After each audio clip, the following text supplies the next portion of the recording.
Rotary club of elite की ओर से आयोजित इस विचार गोष्ठी में, जिसे आप सेमिनार भी कहते हैं, एवं इस आलोचना चक्र में भाग लेने हेतु आए हुए मंचासीन हमारे अतिथिगण एवं बलंगिर के विशिष्ट श्रोतागण,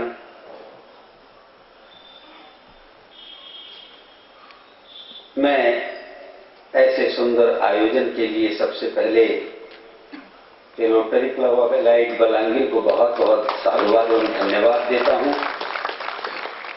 और ऐसे एक बौद्धिक कसरत वाली सभा में उपस्थित होने के लिए आप सब बुद्धिजीवियों को भी बहुत बहुत साधुवाद देता हूं। और बहुत ही सुंदर आज का विषय है आधुनिक मनुष्य पाई आध्यात्मिकता प्रासंगिकता। आधुनिक मनुष्य पाई, सबसे पहले तो आपको इस टॉपिक को बढ़िया से समझ लेना होगा, और फिर एक बार इस टॉपिक को समझ जाएंगे, इस विषय को समझ जाएंगे, तो मुझे लगता है जीवन की बहुत सारी समस्याओं का समाधान अपने आप हो जाएगा। आधुनिक मनुष्य, ये आधुनिक शब्द ही सबसे बड़ी समस्या का कारण है।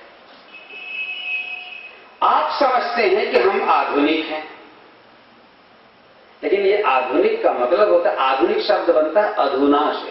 अधुना माने वर्तमान। आज से 100 साल पहले जो लोग थे वो भी अपने जीवन में अपने आप को आधुनिक मानते थे,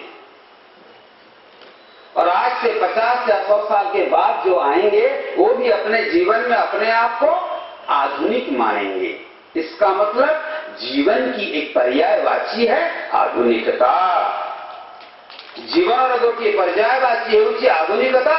एवं जो व्यक्ति आधुनिकता एवं जीवा सीखी जाए ता जीवन ही अध्यात्म परिपूर्ण हो जाए। जो आधुनिकता में, जो वर्तमान में जीना जान जाता है, उसका जीवन ही आध्यात्मिकता से परिपूर्ण हो जाता है। और जो लोग अतीत में जीते हैं अथवा भविष्य के सपने देखते हैं, वो कभी सुख अथवा शांति में जी नहीं सकते। इसलिए हमारे ऋषि कहते हैं वर्तमान में जियो, अभी जियो, और वर्तमान और अभी का तात्पर्य ही होता है आध्यात्मिकता। ये बहुत सहज व्याख्या है। सबसे पहली बात तो आप देखें, आध्यात्मिकता किसको कहते हैं? अधि उपसर्ग है, आत्मा, अध्यात्म बनता है उससे। अध्यात्म मतलब आत्मनि अधि, आत्मा में अध्यात्म अथवा आध्यात्मिकता। इसका मतलब होता है आत्मा से संबंधित। आत्मा से संबंधित अध्यात्म शब्द के 3 अर्थ होते हैं।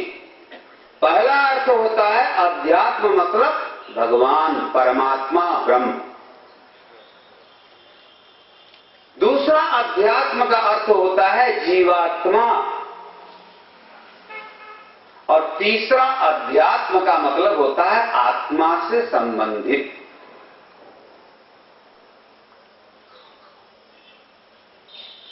आधुनिक मनुष्य ही नहीं, केवल आधुनिक मनुष्य के लिए नहीं, बल्कि संपूर्ण मनुष्य सभी काल में, अतीत हो, वर्तमान हो अथवा भविष्य, जीवन के तीनों ही काल में आध्यात्मिकता अत्यंत प्रासंगिक है। इस बात को हमें समझना होगा। आध्यात्म के बिना जीवन की कल्पना ही नहीं हो सकती। इसलिए आध्यात्म शब्द को बहुत अच्छी तरह समझना है। और सबसे अधिक लोग कंफ्यूज हैं धर्म और अध्यात्म को लेकर के। धर्म का मतलब लोग समझते हैं हिंदू धर्म है, मुसलमान धर्म है, ईसाई धर्म है, सिख धर्म है। मैं आपको स्पष्ट रूप से एक बात बता दूं, धर्म ये नहीं है। धर्म का अत्यंत व्यावहारिक व्याख्या है, यतः अभ्युदय निश्रेयस सिद्धि सधर्म। जिस पद्धति के द्वारा आपका यह लौकिक जीवन अर्थात वर्तमान जीवन, ये सांसारिक जीवन भी समुन्नत हो, विकसित हो, तथा इस जीवन के बाद जिस जीवन की हम कल्पना करते हैं परमार्थ की, वह जीवन भी समुन्नत हो, उस आचार का नाम धर्म है, उस विचार का नाम धर्म है, उस व्यवहार का नाम धर्म है। इसीलिए धर्म एक विकास का माध्यम है। लेकिन धर्म जब संप्रदाय का स्वरूप ले लेता है तो धर्म संघर्ष और विवाद का कारण बन जाता है। इसीलिए आप ये नहीं समझना, आप कहने के लिए कहते हो, क्या कहते हो, मजहब नहीं सिखाता आपस में बोलो आप, लेकिन ये सिद्धांत गलत है। आज जितनी भी दुश्मनी हो रही है, जितने भी युद्ध हो रहे हैं, कौन सिखा रहा है?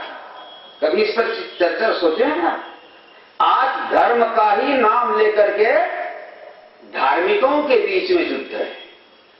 इसलिए वह धर्म धर्म नहीं हो सकता जो व्यक्ति को युद्ध में संयोजित करे। धर्म कोई जिहाद नहीं है और धर्म कभी युद्ध नहीं सिखाता। लेकिन धर्म कब युद्ध का कारण बनता है? जब वह संप्रदाय का रूप ले लेता है। इसलिए आप देखना, क्या हिंदू धर्म में हिंदू परस्पर लड़ते हैं कि नहीं? जब धर्म संप्रदाय का स्वरूप ले लेता है तो धर्म हिंदुओं में परस्पर को लड़ाता है कि नहीं? देखो, वैष्णव से सन्यासी लड़ रहे हैं, है ना? राम से कृष्ण वाले लड़ रहे हैं। ये हमारे भारत की बात कर रहा हूं मैं, बाहर की बात नहीं कर रहा हूं। ब्राह्मण से शूद्र लड़ रहे हैं, ऊंची जात वाले नीची जात से लड़ रहे हैं, है ना? विचारों का वहां प्रभाव। और अब तो व्यक्तिवाद बढ़ रहा है, धर्म और अध्यात्म के नाम पर भारत में बढ़ता हुआ व्यक्तिवाद अब भारत को फिर से सांस्कृतिक एवं आध्यात्मिक रूप से विखंडित कर रहा है। इस व्यक्तिवाद को रोकना होगा, नहीं तो आप शांति नहीं पा सकते। इसीलिए धर्म जब किसी व्यक्ति पर चिपक जाए या धर्म जब संप्रदाय के साथ चिपक जाए तो धर्म युद्ध का, अशांति का, अराजकता का और वैमनस्य का, असहयोग का कारण होता है। इसीलिए उस धर्म को मैं तो धर्म नहीं मानता। मैं धर्म उसे मानता हूं जो सहयोग, प्रेम और आत्मा का विषय सिखाए। इसीलिए वह धर्म हमारे वैदिक ऋषियों ने हमें सिखाया और उसी धर्म को हम आध्यात्मिकता के साथ जोड़ते हैं। इसीलिए धर्म अगर संप्रदाय के साथ जुड़ा, मैंने जो कहा था, वो संघर्ष लाता है। हिंदू में लड़ रहे हैं, मुसलमान में लड़ रहे हैं कि नहीं? अभी इराक में क्या हो रहा है, सीरिया में क्या हो रहा है, शिया सुन्नी का झगड़ा, क्रिश्चियन में लड़ाई है कि नहीं परस्पर में, सिख में लड़ाई है परस्पर में। ये क्यों? क्योंकि धर्म को हमने संप्रदाय मान लिया, जबकि धर्म संप्रदाय नहीं है। धर्म क्या है? जो आधार है, और आधार कौन है? परमात्मा। धर्म का एक नाम है, भगवान का एक नाम धर्म है। धर्म को जब अब परमात्मा के रूप में स्वीकार करेंगे तो वह धर्म सहयोग की बात करता है, प्रेम की बात करता है, न्याय की बात करता है, सत्य की बात करता है। और उस धर्म का आश्रय लेने वाला व्यक्ति कभी किसी से द्वेष या झंझट नहीं करता। ये हमारे वेद कहते हैं, हमारे उपनिषद कहते हैं। उपनिषद कहते हैं कि जो व्यक्ति अपनी आत्मा को सब में देखता है, यस्तु सर्वाणि भूतानि आत्मन्येवानुपश्यति सर्वभूतेषु चात्मानं ततो न विजुगुप्सते। कितना बड़ा सूत्र है धर्म का ये, कि जो व्यक्ति अपने आप को, अपनी आत्मा को सबके अंदर देखता है और सबकी आत्मा को अपने में देखता है, अर्थात अपने समान सबको मानता है, सबके समान अपने को मानता है, वह व्यक्ति किसी से घृणा नहीं कर सकता। इसलिए वही व्यक्ति सबसे प्रेम कर सकता है जो यथार्थ में धार्मिक है, और वह धर्म अध्यात्म पर पर्यवसित है। अध्यात्म पर धर्म एक फल है मेरे मित्रों, तो अध्यात्म उसका रस है।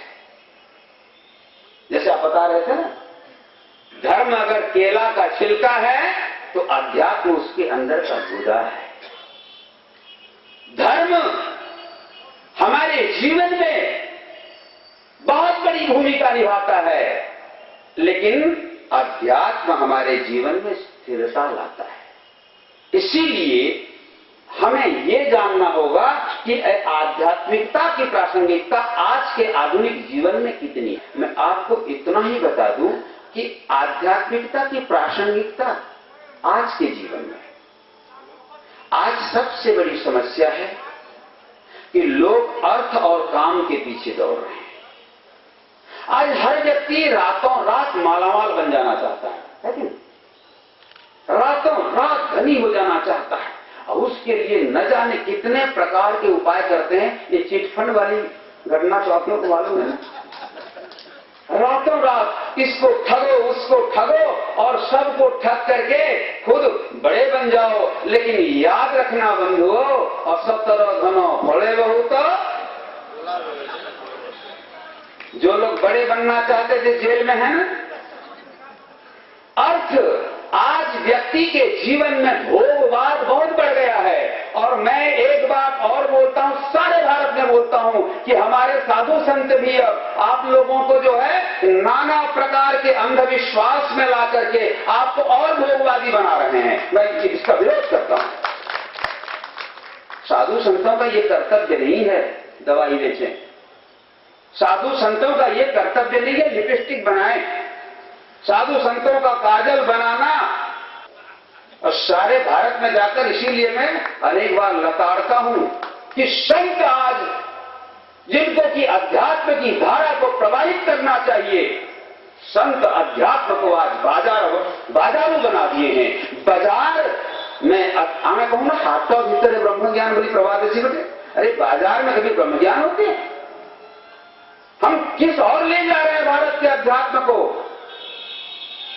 आज सारी दुनिया विदेशियों के द्वारा प्रचारित इस बाजारवाद में उपभोक्ता बन गया है, और खाउटी जिसको आप बोल रहे हैं, हर चीज को खा जा रहा है। खाई जाओ चीज खाउटी, लोहारो भी खाउटी, कोयलारो भी खाउटी, घास भी खाउटी है ना, गाय के चारा की भी उपभोक्तावाद व्यक्ति को जीवन में शांति और समृद्धि नहीं दे सकती। अध्यात्मवाद जीवन में शांति और समृद्धि लाती है। अध्यात्म का मतलब क्या होता है? संतुष्टि। जब आए वे संतोष धन, जब व्यक्ति जीवन में तृप्त होता है, आध्यात्मिकता जीवन में तृप्ति लाती है और जीवन तृप्ति लाती है। चंचलता की बात कर रहे थे ना, लक्ष्मी, आप सबको लक्ष्मी चाहिए, हम सबको लक्ष्मी चाहिए, लेकिन ध्यान रहे एक लक्ष्मी तो आती है नारायण के साथ जिसकी चर्चा कर रहे थे, लेकिन एक लक्ष्मी और आती है जिसकी सब पूजा करते हैं, और वो लक्ष्मी आती है उल्लू के वाहन में। जिसके यहां पहुंच जाती है वो लक्ष्मी, वो आदमी क्या बन जाता है? उल्लू बन जाता है। माने उसको दिन में माने सत्य का दर्शन नहीं होता, सच्चाई का दर्शन नहीं होता। इसलिए मेरे बंधुओं, आध्यात्मिकता का मतलब जीवन में संयम, धर्म अर्थ काम और मोक्ष। धर्म का जीवन में बहुत बड़ी प्रासंगिकता है धर्म की, और जीवन के अंत में मोक्ष अर्थात मरने के बाद मोक्ष की बात नहीं कर रहा हूं मैं, इसी जीवन में मोक्ष की बात कर रहा हूं। मोक्ष का मतलब होता है स्वातंत्र, फ्रीडम। हर चीज से आप स्वतंत्र हो जाएं, मुक्त हो जाएं, किसी चीज की चिंता न रहे। उस निश्चिंतता का भाव ही आपको आध्यात्मिकता से मिलती है। और इस आध्यात्मिकता के लिए, जैसे कि प्रोफेसर साहब बता रहे थे, सन्यासी बनने की कोई जरूरत नहीं है। सन्यास तो धीरे धीरे फैशन बनता जा रहा है, जिसको देखो मुड़मुड़ा ले रहा है, जिसको देखो गेरुआ पहन लिया है। मैं एक बार एक बड़ी सभा में बोला, मैं बोला भ्रष्टाचार निवारण की बात हम लोग इतनी करते हैं, भ्रष्टाचार निपट क्यों नहीं रहा? अगर हम भारत की ही बात करें, भारत का एक भी व्यक्ति ऐसा नहीं होगा जो किसी गुरु या किसी संस्था से संबंधित नहीं है कि नहीं? भारत का एक भी व्यक्ति, एक भी, पर ये बलांगीर में देख लें, बलांगीर में ही अगर हम लें तो बलांगीर गोटे परिवार एपरी नथिबो जे कौनसी गुरु बा कौनसी संस्था बा कौनसी आध्यात्मिक व्यक्ति सहित जोड़ी है नथिबो। सब लोग करीब करीब सब जुड़े हैं किसी न किसी से। और सारे गुरु क्या बोलते हैं? परस्पर से प्रेम करो, सदाचार अपनाओ। यदि हम लोग सच्चे अर्थों में किसी गुरु से जुड़े हैं, किसी अध्यात्म संस्था से जुड़े हैं, और अगर हम सब कोई मिल करके सदाचार का पालन करें, तो भ्रष्टाचार समाज में रह सकता है क्या? मते जवाब दियंतु। रही पारिबा?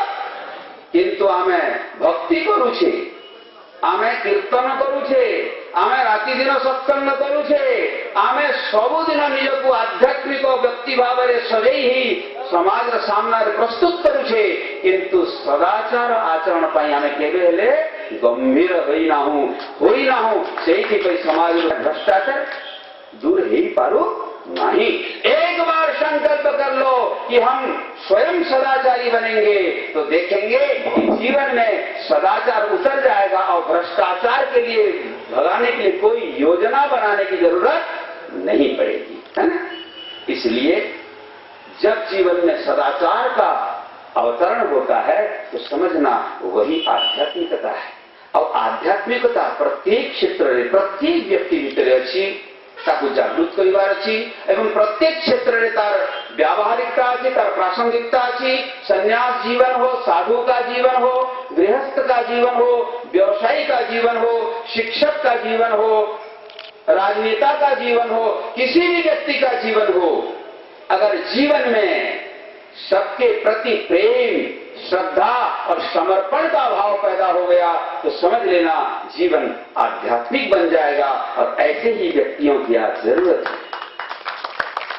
गोपबंधु लिखी चलती ना, विशु मोर देह ए देश माटी रे, देशवासी चाली जान तू पिठी रे, स्वराज्यर पथे अच्छी जेते गार, पुरु तही पड़ी मोर मानुष हार। এইটা কোন কম আধ্যাত্মিকতার কথা কি? उत्कलमणि गोपबंधु यदि यही कथा की कही से कौन छोट आध्यात्मिक व्यक्ति की? जिस व्यक्ति ने अपने जीवन को संपूर्ण रूप से संसार के कल्याण के लिए न्योछावर कर दिया, उससे बड़ा आध्यात्मिक और क्या है? वो राजनीति करें, हल चलाएं, बिजनेस करें या कुछ भी करें, है ना? इसी बात को, इसी भाषा को एक संत की भाषा में भीमाबोई ने कहा, है ना? भीमाबोई ने क्या कहा? प्राणिंकारत दुख अप्रमित देखू देखू के बासहु, मो जीवन पछे नरके पड़ी थाओ जगत उद्धार हो। एक ही बात है। एक संत ने इस भावना से अपने आप को व्यक्त किया, दूसरे व्यक्ति ने इस भावना से व्यक्त किया। इसका मतलब है मेरे मित्रों, इस संसार में आप कहीं भी आप रहो, कैसे भी रहो, पूर्वन्ने वेह कर्माणि जिजीविषेत् शतं समा, यहाँ कर्म करते हुए 100 साल जीने की कामना करो, लेकिन ध्यान रखो कि वह कर्म किसके लिए? ईशावास्यम इदम सर्वम यत्किंच जगत्याम जगत, ये समग्र जगत रे जहाँ किसी अच्छी जहाँ किसी मो सामने रही ये समस्त भीतर परमात्मा अछंती, ईश्वर अछंती, यही भावना रखी मु भल को भल पाए, एणु आमना मान सहित भल व्यवहार करी, भल कथा कहि, भल आचरण करी। आचार विचार एवं व्यवहार से मैं जैसे अपने आप को उत्तम चाहता हूं, ऐसे ही सबके साथ उत्तम व्यवहार करूं। ये भावना कल भी जरूरत थी, आज भी इसकी जरूरत है और आने वाले कल को भी इसकी जरूरत रहेगी। बंधुओं, इससे बड़ी आध्यात्मिकता और कुछ नहीं है। एवं मुझे खुशी है कि बलांगीर की इस धरती पर कम से कम एलाइट क्लब की ओर से, रोटरी क्लब ऑफ एलाइट की ओर से आध्यात्मिकता के संबंध में ये जो सेमिनार का आयोजन किया गया, ये आगामी कल के लिए एक सूचना है कि यह बलांगीर की धरती निश्चित रूप से आध्यात्मिक होगी और दुनिया के महान आध्यात्मिक पुरुषों का यहाँ आगमन होगा और बलांगीर सारे विश्व दरबार में एक आध्यात्मिक क्षेत्र के रूप में परिचित होगा। मेरी ये भावना है और मेरा ये प्रयास भी है बलांगीर के लिए। आप सबको बहुत बहुत धन्यवाद। इस बात को जरूर याद रखें कि आध्यात्मिकता जीवन में प्रत्येक काल में अत्यंत आवश्यक है, प्रासंगिक है और आध्यात्मिकता से ही व्यक्ति को जीवन में सुख, शांति और समृद्धि मिलती है। परमात्मा आप सबको सुख, शांति और समृद्धि दें। इन्हीं कामनाओं के साथ मैं अपनी वाणी को विराम देता हूं। हरि ओम तत्सत।